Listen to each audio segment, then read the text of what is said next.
திருச்செந்தூர் என்று சொன்னாலே அசுரனை வதம் செய்த ஒரு அருமையான ஒரு திருத்தலம் கொண்ட முருகப்பெருமானின் அருளை பெற்ற ஒரு ஊராக இந்த ஊர் இருந்து கொண்டிருக்கிறது. இந்த தூத்துக்குடி மாவட்டத்திற்கு ஆன்மீகத்தின் பெயரை சிறப்பாக கொண்டு சேர்க்கக்கூடிய ஒரு திருத்தலமாக இருக்கக்கூடிய திருச்செந்தூர் இருக்கக்கூடிய ஒரு நகரிலே இந்த தேர்தல் திருவிழாவானது நடந்து கொண்டிருக்கிறது. இந்த தேர்தல் திருவிழா அசுரருக்கும் தேவர்களுக்கும் நடக்கக்கூடிய திருவிழாவாக இன்று இந்த தேர்தல் திருவிழா நடந்து கொண்டிருக்கிறது. அசுரர்களாக திராவிட முன்னேற்ற கழகத்தின் வேட்பாளர்களும் தேவராக பாரதிய ஜனதா கட்சியின் வேட்பாளர்கள் எடுத்துட்டு இருக்காங்க. இப்படிப்பட்ட ஒரு அருமையான காலகட்டத்தில் இந்த திருச்செந்தூர் நகரில கடந்த 3-4 நாட்களாக தொடர்ந்து பயணம் செஞ்சு பார்த்துட்டு இருக்கோம். இந்த திருச்செந்தூர் என்று சொன்னாலே அப்பன் முருகப்பெருமானுக்காக தான் இன்னைக்கு வெளியூர்ல இருந்து மக்கள் வந்து கடல் அலை போல லட்சம் மக்கள் வந்துட்டு இருக்காங்க. சாதாரண நாட்கள்ல 1 லட்சம் மக்கள் வந்து போறாங்க. திருவிழா காலங்கள்ல 10 லட்சம் மக்கள் வந்து போறாங்க. ஆனா அப்படிப்பட்ட ஒரு 10 லட்சம் மக்கள் வந்து போகக்கூடிய இந்த திருச்செந்தூர் நகரமானது எப்படி இருக்கு அப்படின்னு பாத்தீங்கன்னு சொன்னாக்கா,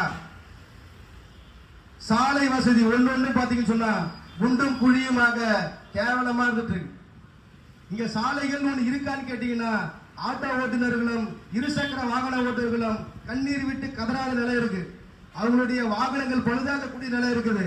இப்படிப்பட்ட ஒரு தரமான ஒரு ஆட்சியை கடந்த 6 முறையாக கிட்டத்தட்ட 30 வருடங்கள் உங்கள் ஒரு தலைமுறையை இழந்து அனிதா என்ற ஒரு நபருக்காக நீங்க வாக்கு செலுத்தி இன்று திருச்செந்தூர் என்ற ஒரு நகரத்தை திரு என்ற ஒரு புகழிய மங்க வைத்திருக்கிறார். அப்படிப்பட்ட ஒரு வேட்பாளரை இன்று மீண்டும் 7வது முறையாக களம் கண்டுட்டு இருக்காங்க. ஒரு இளம் வேட்பாளராக திரு KR ராதாகிருஷ்ணன் அவர்கள், ஒரு படித்த இளைஞர் வேட்பாளர் அவர்கள் தாமரை சின்னத்திலே உங்ககிட்ட வாக்கு கேட்டு வந்திருக்காங்க. இப்படிப்பட்ட ஒரு படித்த இளைஞருக்காக இந்த திருச்செந்தூர் நகரத்தில் இருக்கக்கூடிய மக்கள் ஒரு தலைமுறை காத்து கொண்டிருக்கிறீங்க. அப்படி காத்திருந்த நீங்க உங்களுக்காக ஒரு அருமையான வாய்ப்பாக ஒரு நல்ல ஒரு மனிதர் உங்களுக்கு கூப்பிட்ட குரலுக்கு ஓடோடி வந்து பார்க்கக்கூடிய ஒரு மனிதர் வேட்பாளராக பாரதிய ஜனதா கட்சி கொடுத்திருக்கு. தாமரை சின்னத்துல வாக்களிக்க வேண்டிய ஒரு சூழல் உங்களுக்கு இருக்கு.